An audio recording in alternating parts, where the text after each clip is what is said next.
Welcome to my clubhouse. My name is Sally Colón, and this next guest is the comeback kid. They call him that, and he's also like my brother from another mother. And you've seen him on as a contestant on The Voice. Please help me welcome Mr. Jamar Rogers. Hey. Woo! Oh, I'm so excited! It's good to see you. Thanks for having me, It's so Sally. good to see you. Yeah. You know I love you. I do know you love me. And Jamar is like, when I say he's a brother from another mother, I'm not just saying that. Yeah, right. Like we've been in each other's lives for many, many years. Yeah. So the way it all started was I'm a huge fan of The Voice, NBC's The Voice, because, you know, I'm also a singer. My kids are singers. Like, we're a musical family. And I saw Jamar on The Voice, and his voice when he sings, from the bottom to the top, chills. And I'm not just saying that. Like, you are one of the best singers I've ever heard in my life. So I remember meeting your mom through a friend. Yeah. And when she said, I'm Jamar Rogers' mom, I was like, oh my gosh, like, how do I represent him? Because I was managing artists at the time. And long story short, right off The Voice, he became my client for over 5 years. We traveled together. We did so many things together. So I am so excited that you're here. We've come a long way together. We've come a long way. I love that. We have some stories.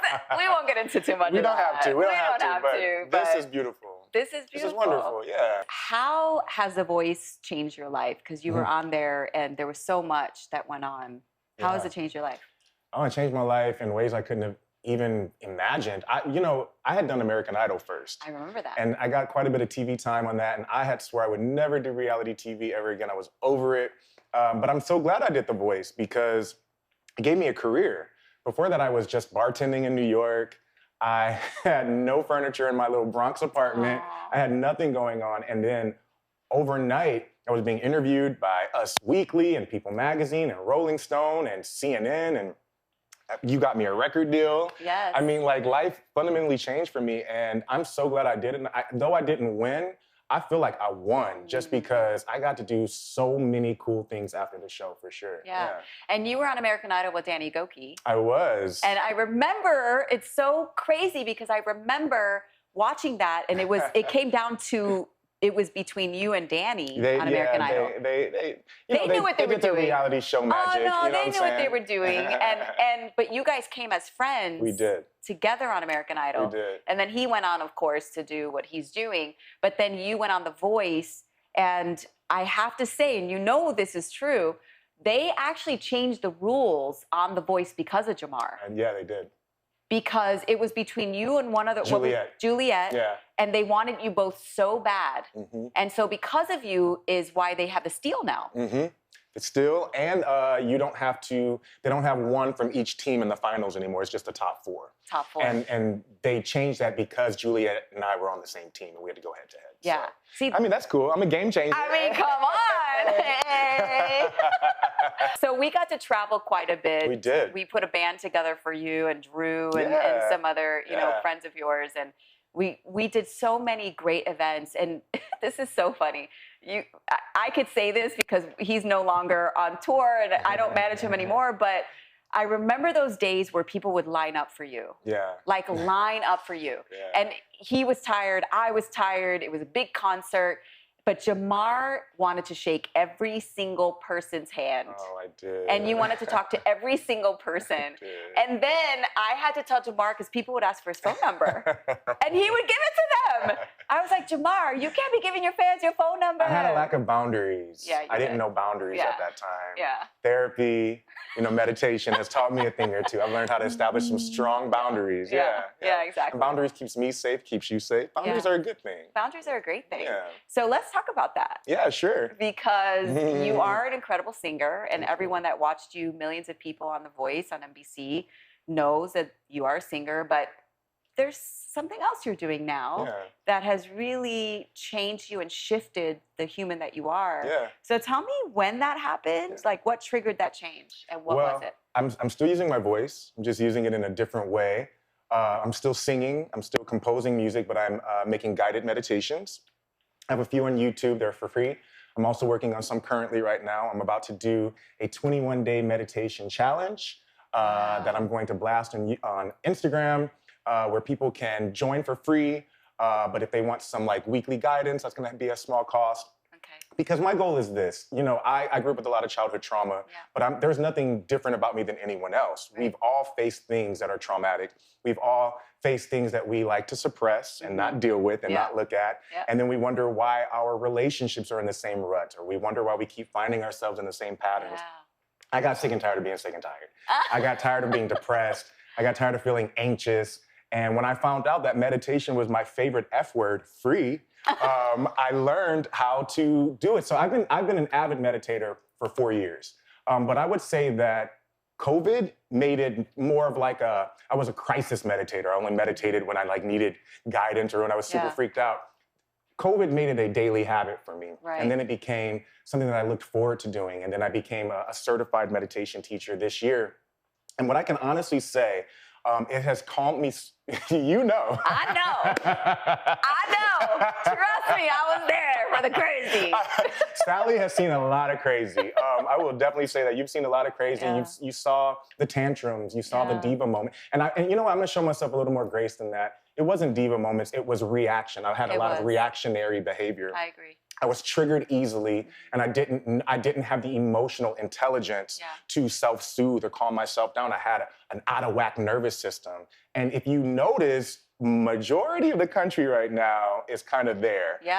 We've all been traumatized as a nation. We've all gone through something very heavy, and we're trying to do the best that we can. And my whole thing is we can be decent human beings to each other. We really can if you are willing to sit with yourself.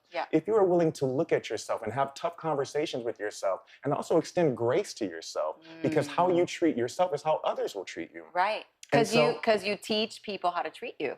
You do. Yes, you do. And so when you don't have boundaries, or when you let people run all over you, then you wonder why you keep dating that same narcissist, same personality in a different body. It is because you haven't sat with yourself to determine what you'll allow and what you won't allow. Let's talk about that, because I think it's important for people to, because I like having fun on my show and stuff, but every once in a while I like to go a little bit deep. Sure. And I feel like if I don't go deep with you, we're gonna miss out, honestly. So, what you were talking about boundaries, and there was one thing that I learned in boundaries is about people pleasing, right? Because we all tend to be people pleasers. This is what I heard. People pleasers are controlling people because they're trying to please you to control how you feel about them. Yes. And when I heard that in my boundaries class, I went immediately into my head and went, who in my life am I trying to please because I don't want them to leave? And that's really, it's the root, it's really a fear of abandonment. Absolutely. Right? And you don't know that until you sit with yourself. Right. People pleasing, I always saw people pleasing as I'm a victim. I just want to say yes to everyone. Well, no, you're actually being manipulative. And you are changing your personality based on what you think people will like. And that is why we attract inauthentic people. Absolutely. Because we're not being authentic, It's like any relationship. If you're not in the right place in your life where you don't know yourself, like you mentioned, you're going to attract the wrong kind of people. Yes. And for me, you knew my ex-husband and my kids, your family.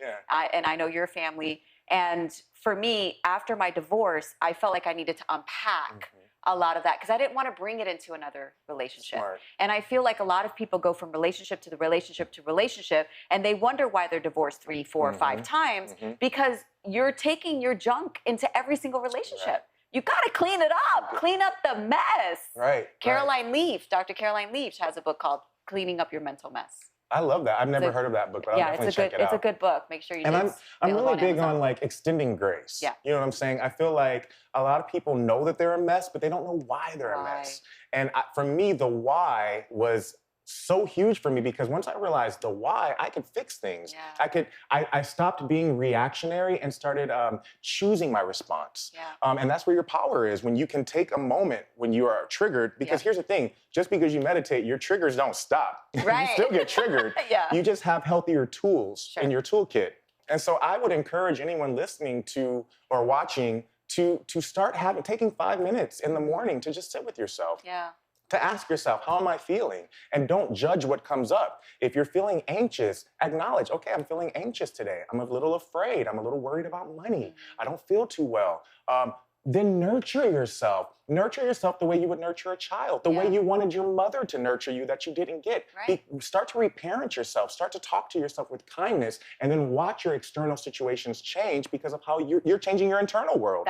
Your external world can't help but change. And the thing is, for me as a mom, because I transformed, I was able to then take the tools that I got and Yes. handed them to my kids. Yes. So then the And I love your generational, kids. you love my, and they Yes. love you, Uncle Yes. Jamar. You know, they call Jamar Uncle Jamar.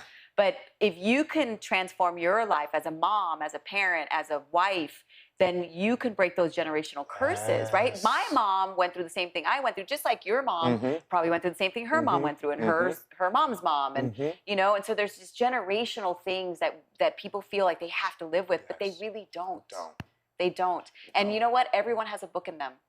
Ooh. By the way, why haven't you written a book? I'm not even joking. Why haven't you written a book? You know, here's a. Uh-huh. You know what it is? People have been saying to me for about a decade, where's your book? Where's your book? Where's your book? I like nonfiction. I enjoy nonfiction. But I really enjoy fiction. I love fiction. And I grew up writing fiction. That's what a lot of people don't know. I've won writing know that. competitions. So I have some ideas for using fiction to kind of slip in the medicine in the fiction. I think that people would be much more interested in reading that than about my life. That's what I don't think so. That's interesting. You have an incredible story. Thank Like, you. we don't have to go too deep into your story because you've told it over and over and over. But you have the kind of story that I think like goes across like anybody, like young to old, would understand some of the things that you've gone through in your life. So. Like, you've gone through a lot. And here you are, still with us. I'm still here. You're still here. There could have been many moments in your life where you got depressed or upset about things that happened to you that, you know, a lot of people right now are going through situations where they want to give up, and you didn't. I didn't. And I'm happy. And if you are watching and you want to give up, let me just please just hear my heart for just one moment. I know things are tough. We're all collectively feeling this energy. But I was just taking stock the other day of, you know, I was hospitalized twice for suicide attempts. And I was counting the things recently, all of the great things that happened after these suicide attempts that I would have never experienced if I had given up. And so I do want to let you know that things get better. And your life can literally change in 30 days. I'm not where I am today, where I was 3 months ago. Your life really can change if you're willing to sit with yourself. Seriously. Absolutely. Yeah. No, I agree. And, you know, going back to The Voice, you were featured on so many big shows. The Ellen Show. I was. You were featured on 106 and Park, The Tonight Show, SNL, CNN. Yeah. It was awesome. I mean, that's huge. It was an awesome time, And I still wasn't happy. That's the crazy thing. Wow. I had all of this professional success that was going on, but I didn't like who I was. Right. And I didn't know why.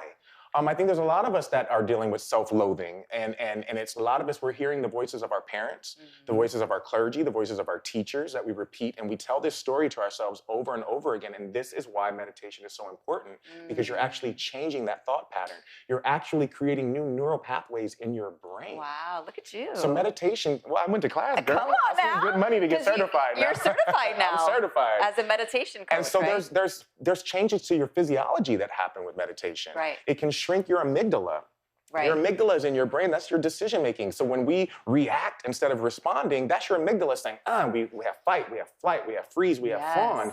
But when you meditate, you actually shrink your amygdala. You can actually lower your blood pressure. You can lower your heart rate. For my friends that might be going through menopause, you can actually That's nobody in this studio, okay? No, I didn't look nobody's That's direction. nobody in this studio having a hot flash. Meditation can actually lower your skin temperature. Yeah. So these, there's definite results that come from sitting with yourself. And again, it's free. It's free. It's free. It's I love free. that. So tell me, what part of Jamar Rogers died when you transformed? Oh my goodness. The hypercritical part, and not just self-critical, critical of other people. I was practicing a game. I practiced this game and I was thinking about you as I was driving today, where I look for God or I look for the love in everyone, right? And so even when people irritate the out of me, I will count all the things I love about them. And so as I was getting excited driving here, I was like, man, I love Sally. Whenever Sally has an opportunity, she throws it my way. Yeah. She's always thinking of me. I love her haircut. I love her body shape. I love her smile. I love her ethnicity. And so as I was coming, I started revving myself up because I was like, wow, I love her. That's what has become alive in me, finding love everywhere. Yeah. That doesn't mean I'm perfect. Doesn't mean I'm not human. Doesn't mean I don't want to cuss people out while I'm driving. Yeah. But then I'll find something to compliment. Like, wow, well, they are getting on my nerves, but I like their car.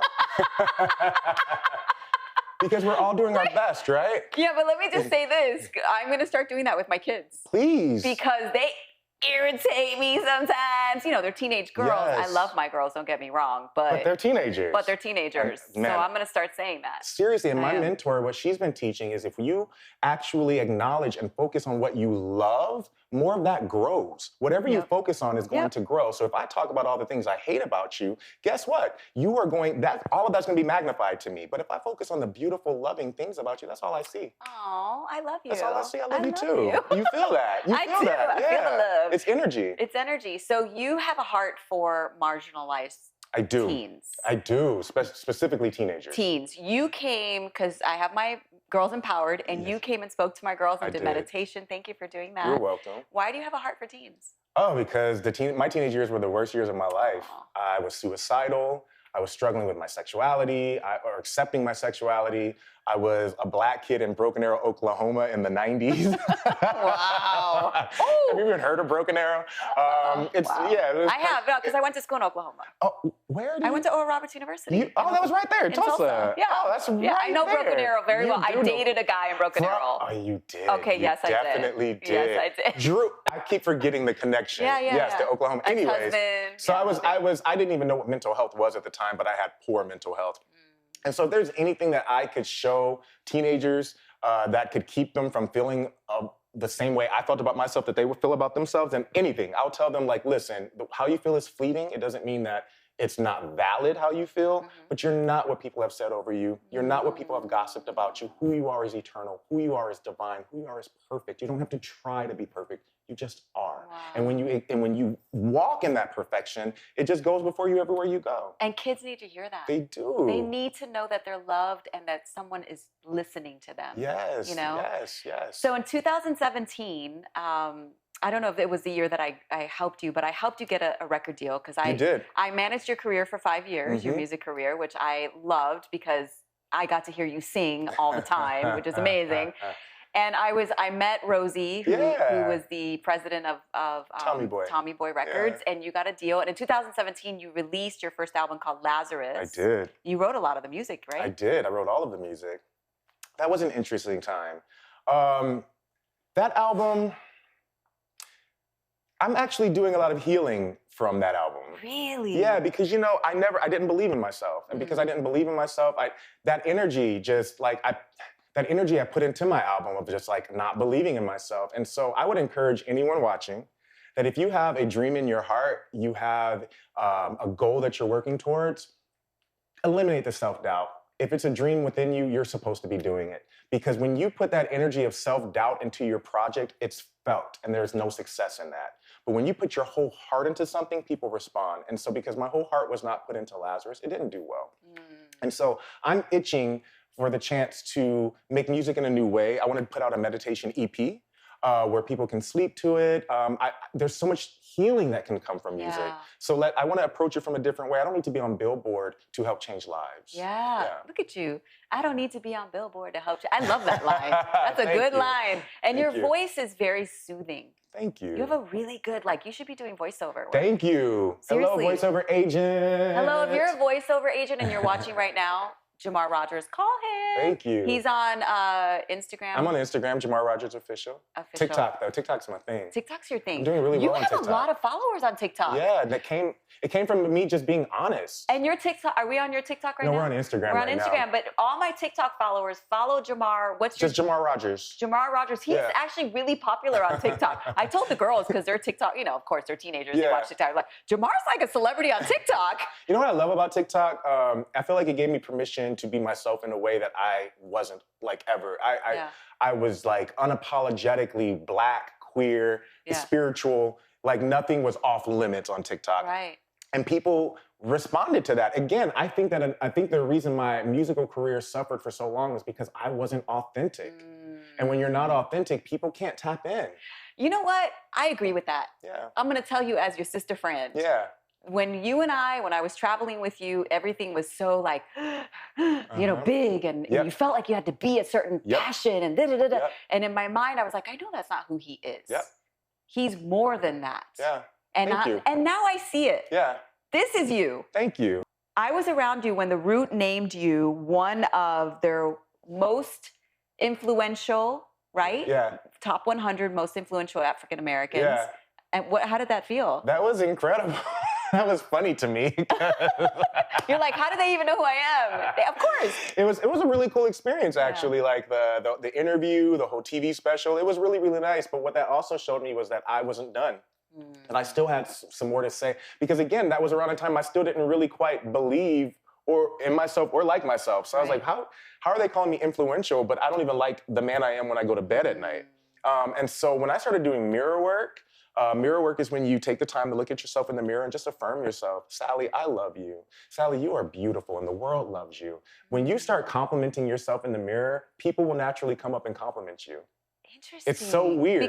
Because you're convincing yourself. You're convincing yourself, and then the frequency you're sending out is, I'm beautiful. Oh, I like that. As opposed to how many times do we look in the mirror and point out the things we criticize, all the things we want to change? No, this body has gotten me this far. I love this body. Though it may not be universally attractive to everyone, it's attractive to me. Your body, by the way, speaking of body, you've been working out a little bit. I have. Like he's got the like you have those abs. I do. Can we see the abs? No. Look at those abs, you guys! Oh, wait, hang on. I'm getting a hot flash. Oh, okay. It wasn't always this way. No, I remember. Always this way. I remember.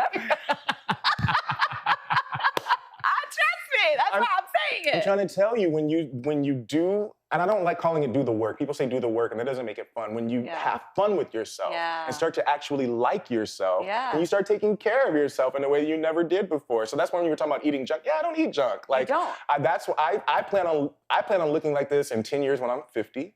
I plan on like looking amazing because I feel amazing. I finally like myself. And by the way, speaking of liking yourself, is there anybody else in your world that's liking you? Let's go. You dating? You single? Tell us. I'm officially single. Okay. I'm definitely dating in LA, and there is someone I have my eyes on. Yes. Oh, I want to know. Tell me. I'm gonna tell you that off camera. You tell me off camera. That's fine. Well, it's fine. It's wink, off camera. All right.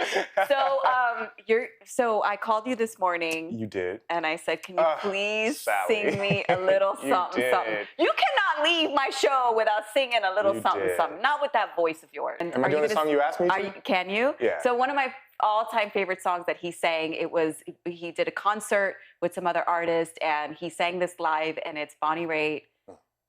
Who I met on the elevator while I was on The Voice. Stop it. Yeah. She just got on the elevator, and I was like, Bonnie Raitt? Did you start singing for her? No, of course not. I wish you would have. I wish you would have been like, I sing your song, hang on, let me sing for you. But she was amazing. She was really gracious and very kind. Yeah. This is my favorite song, Angie. Are you ready? You're going to cry. Do you have your tissue? Are you ready? Baby girl, I was her server. Girl. Really? Awesome. I love she's so pleasant, right? Very pleasant. And we do have just the hook? Just the chorus? Just the hook, as much as you want to sing. All right. And so ladies and gentlemen, Jamar Rogers.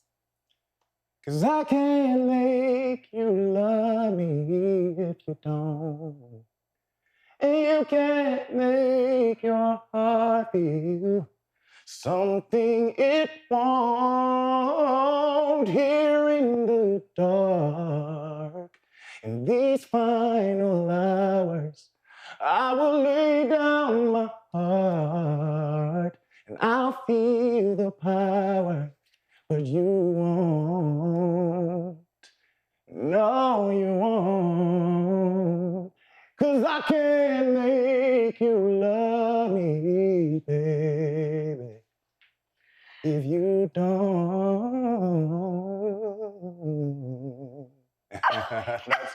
That's just a little, you know. You took my breath away. I couldn't even breathe after that. Yeah. Jamar. You're funny. Jamar. So you done heard me a million times. Listen to me. Oh, jeez. You are so good. Thank you. Like I feel like crying right now. Oh my goodness. Just because you're that good. Thank you, Sal. I love you. I feel your heart. I love you too. I love you, and I love that God gifted you with that. Me too. I do. Me too. You I'm better. not done. You better not be done. I knew what you're about. I'm not done. You better not be I'm done. not. I'm and not. if you need me to revive myself and come back and manage you, I I will do that now that we're both transformed. Honestly, you on your own trajectory, Mama. You're not managing people anymore. No, you're the I'm not. Product. You're the artist. But you're coming with me wherever I go. Always. Anything I do, Always. I'm involving you. Yeah. Ooh, that right? Always. Ooh. Yeah. Anything I do. No, I'm kidding. I'm involving you. I'm involving Hey. you. I love you. I love you too, Sal. We're going to do a life bite. Okay. So one of my good girlfriends, Nina Bosky, this is her company. It's available on Amazon, Life Bites. And you get to pick a question. I'm going to go like this. Okay. You pick a question I'm going to ask, and you have to answer it no matter what it is. All right. All right, here we go. Ready? Mm-hmm.